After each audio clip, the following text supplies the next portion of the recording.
accelerating your growth. This is chapter 11, part of spiritual growth, being your higher self, a book by Sanaya Roman. We are almost done here. We've got maybe another 9 or so chapters to go, but this has been a very exhilarating read, and hopefully you feel the same, which is why you continue to tune in, and I want to say thank you for doing so. If you're not done so already, please go ahead and subscribe, because more and more lessons will be coming out similar to this. Let's get started. Today's lesson, again, is accelerating your growth, learning how to become enlightened in this lifetime. So we're going to ask the question, is it possible to become enlightened in this lifetime? So if you get quiet for a moment and ask yourself, how long do you think it will take until I become enlightened? Do you find yourself answering, I never will, or it'll take a couple of lifetimes? Because this is a very common thought that, we continue to come back and, life after life after life until we, perfect it, until we can achieve enlightenment. Now, do you think it's presumptuous, however, to imagine that you could reach enlightenment in just this lifetime and be your higher self all the time? You create your own reality. That's important to remember. You create your own reality, and it is possible to create the reality which you achieve enlightenment in this lifetime. It's the real value here of this entire discussion is to know that no matter what the situation is or what the circumstance is or what the desire is, you are the creator. You create your own reality. So what you believe is very, very key, very important. Now, you may have heard that it requires lifetimes to achieve enlightenment and become your higher self. In times past, it often did. The denser energies of the physical plane, the level of consciousness of humanity, and the smaller number of spiritual teachers made enlightenment available to only a few people with years of special training. It took much discipline and self-awareness to break through the dense energies of the earth at that time. Today, however, the wave of light that is moving through our universe and the high levels of consciousness that many people are reaching and achieving are opening a larger channel to the higher realms and creating opportunities for many thousands to reach enlightenment in just this lifetime. One of the most important elements in reaching enlightenment is the intensity of your desire to grow. How bad do you want it? The more you want to grow with all your being, the more rapidly you will reach enlightenment. You must desire enlightenment as intently as you just want air, and then you will have it just as quickly. As you gain mastery over manifesting your material desires, you will come to realize that material objects, prestige, fame, and wealth have little value until and unless they serve your higher purpose. So once you start to achieve these things, you will realize that things are only things, and you are a spiritual being in a physical vessel, a physical body in a physical world. So no matter what you get, from the spouse to the car to the career, it's not really going to satisfy you, because those are material things. Not that the wife is material, but it's being materialized in a physical world. The only thing that's really going to satisfy a spiritual being is more spiritual expansion. So many people make the mistake of thinking that a certain salary, a certain lifestyle, once I achieve this, then I'm going to, have my happily ever after.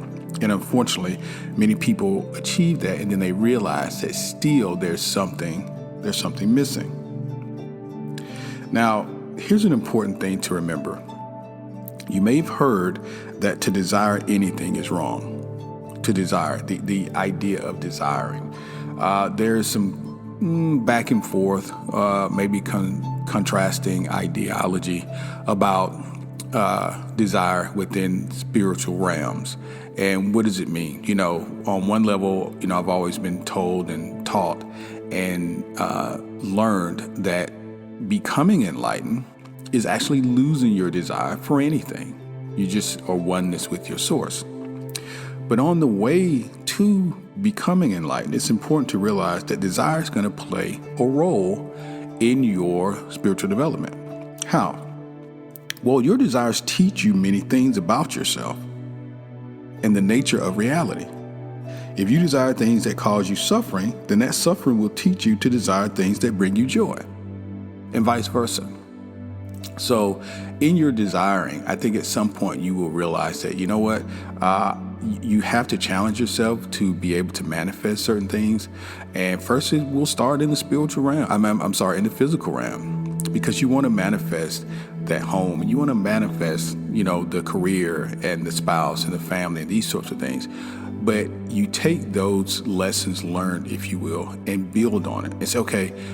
I understand how to manifest things in the spiritual world. I want to take it to the next level, which is the spiritual world. And you will lose your desire for things. You just will. I mean, it says in the Bible, the great teacher indicates that, seek ye first the kingdom, and all of these things will be added unto you. The irony there is once you have the kingdom, which of course we know is not a place but a state of being, a state of understanding, a level of consciousness. You can call it enlightenment. Once you're there, you don't really have the desire for things. Because why? You could manifest them, but why? So that's something to contemplate and to think about. How much do you desire growth? To intensify your desire to grow, ask your higher self to show you how your life will become even better as you grow spiritually. Let me take a look at this. It's a small window. How will my life be differently? Some people think that growing spiritually means that you have to give up all the things that you love doing. Instead, why don't you imagine that the more you grow, the more joy and the more peace will come into your life? Always take your own perspective of things. Don't allow systems, don't allow people, don't allow prior training or education to always subjugate your pattern of thinking. If something is done one way, it can be done a number of ways. There are innumerable ways that you can be blessed or reach your level of desire, manifestation, or enlightenment.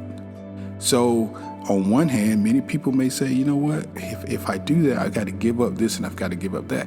Well, look at the other side of that coin. What is that really bringing you now? What is it really bringing you now?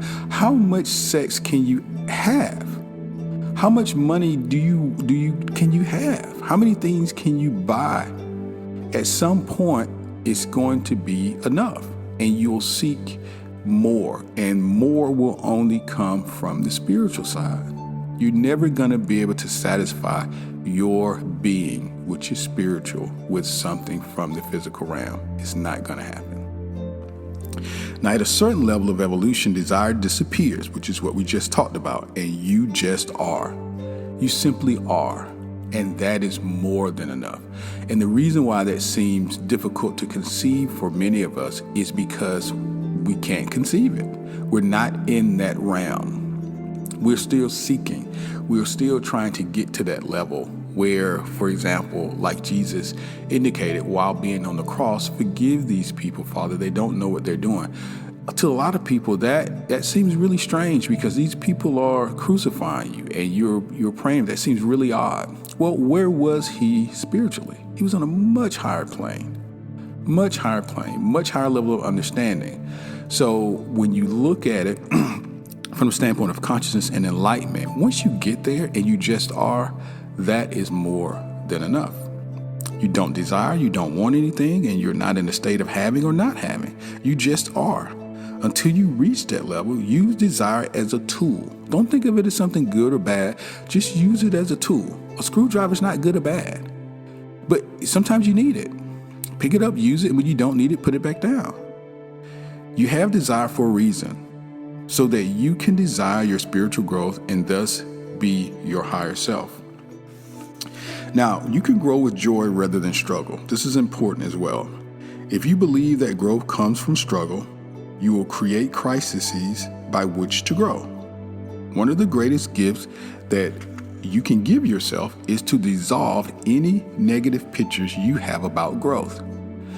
We're told, again, within our education, within our environment, particularly in the West, that, success is going to come with a lot of late nights and early mornings and hard work and all these other things. Well, if you believe that, then yes, that's going to be true for you. But it doesn't have to be that. And growth doesn't have to be some strenuous struggle. You can just allow it. You can simply allow that.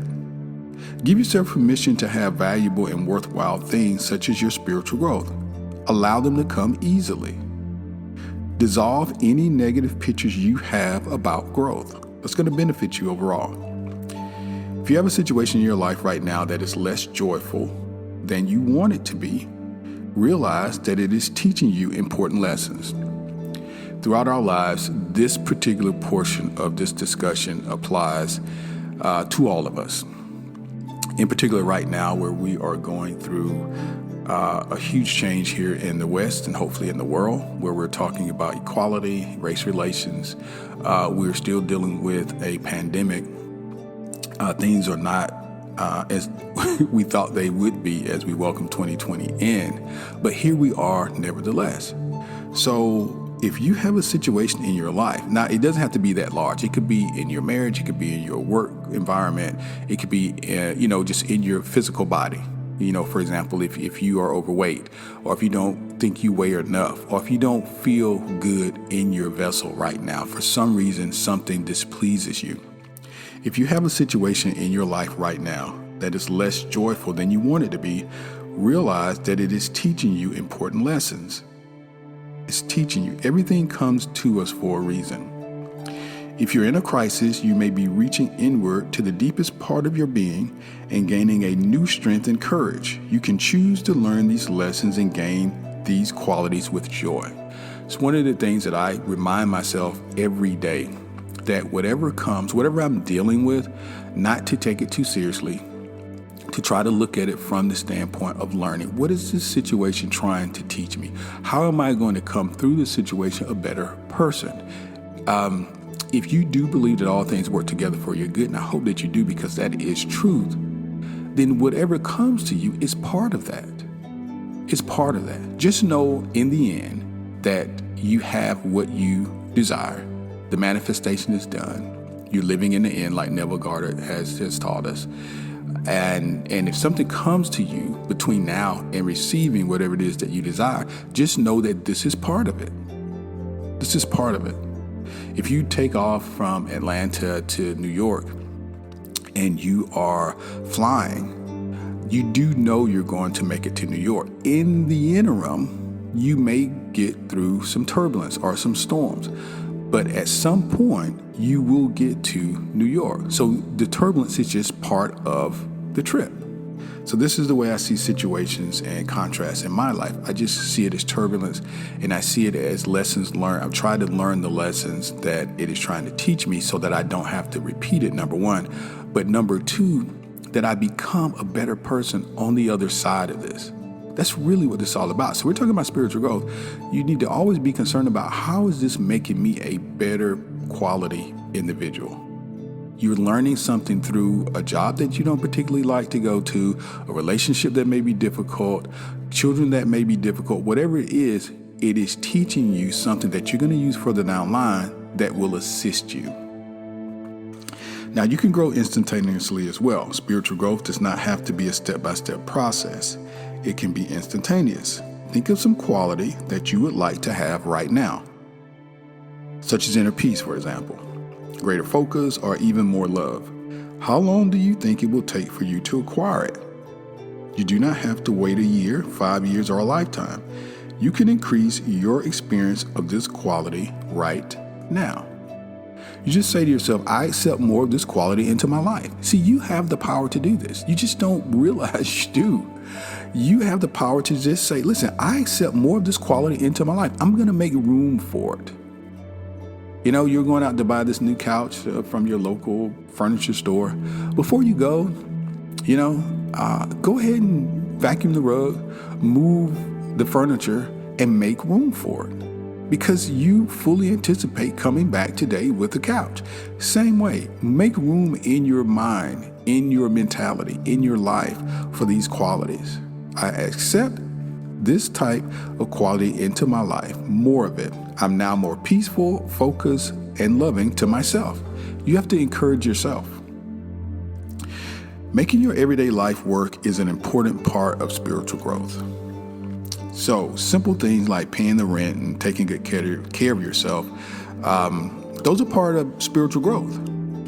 Now, spiritual growth is learning to make your life work in every area, from your relationships to your career. And as you put your spiritual light into everything you do, bring awareness and love to all your activities. That's an important key. Many times when I was in religion, I would tend to get nicer, I would get more peaceful, I would get more, religious, I guess, the closer it got to Sunday, because I knew I was going to church. But during the week, I felt really separated from that loving environment and the things that I knew, about religion at the time. And I bring that up because until I took a different perspective of spirituality versus religion and doctrine and law and these sorts of things, I wasn't becoming love. I was just displaying it whenever I thought I should. I wasn't becoming peace. I was just displaying it whenever I thought that I should or whenever I thought it was appropriate. Well, become these qualities. Become love. Become peace. Become the light that you want to see in the world.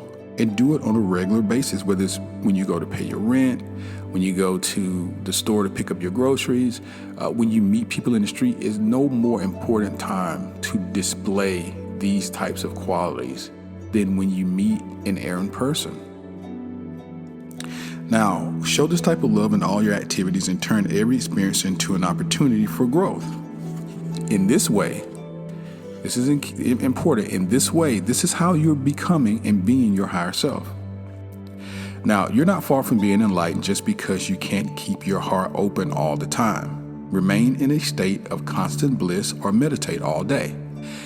Many people who are outside of spirituality, particularly meditation and enlightenment, think that people who are inside or on the path tend to have this blissful existence like 24/7. Like we don't come in contact with rude people, or people don't step on our feet on the subway, or our plans, always go, as we desire. That's not the case.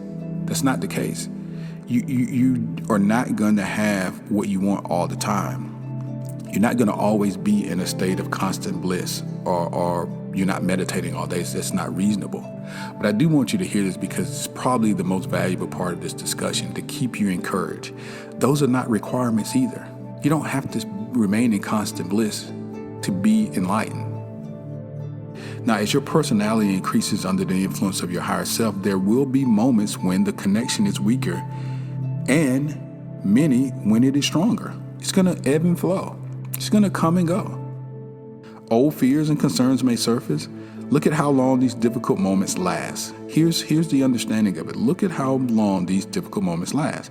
As you grow, you will move through these states more and more rapidly. So you're learning. So don't get down on yourself is the reason I'm bringing this up. If things don't turn out today the way that you want them to turn out and you don't feel as great, just continue to push forward and just know that tomorrow's another day.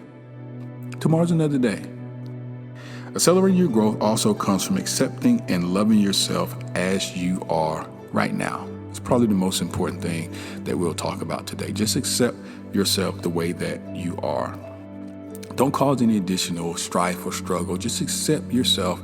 Hey, I'm not really on it today. I'm forgetting and these sorts of things. Whatever it is, don't be difficult. Don't be hard on yourself. Just accept yourself the way you are today. Know tomorrow's another day. Now, each shift to a higher consciousness makes the next shift easier.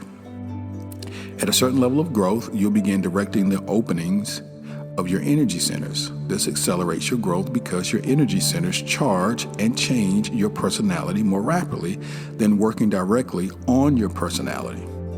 I've noticed that myself, that as I've grown spiritually, my personality has changed. My temperament has changed, the words that I say, and even the types of people that I want to be around, all that changes. So just be aware of that. And one of the greatest challenges to your growth can be your personality, which It can feel threatened by the increasing role that your higher self is taking in your life. In this case, Sanaya is saying personality. I equate that as the ego, because once you begin to become enlightened and once you begin to get closer and closer to becoming your higher self, your ego is going to dissolve, and it doesn't want to do that. It needs competition. It needs some sort of challenge. It needs some sort of contrast. It needs something to desire. It needs something to fuss about.